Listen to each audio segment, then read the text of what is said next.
I'm starting with some cold mashed potatoes in a large bowl. To that I'm going to add 2 teaspoons of Cajun spice mix.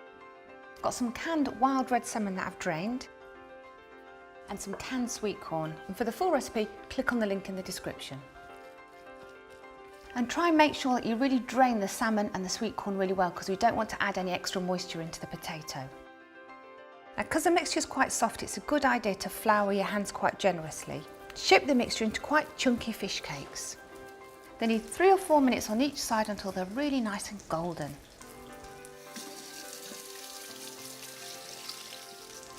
I'm going to be serving my fish cakes with poached eggs, so I'm going to start cooking them now. I've got a pan of simmering water, just give it a stir and then drop an egg into the centre. I'm just going to carefully turn my fish cakes now. They've got a really nice soft texture inside, but nice and crispy on the outside. Gently lift a fish cake onto the plate and then top it with a poached egg, and then to finish off, just a little sprinkle of sliced salad onions.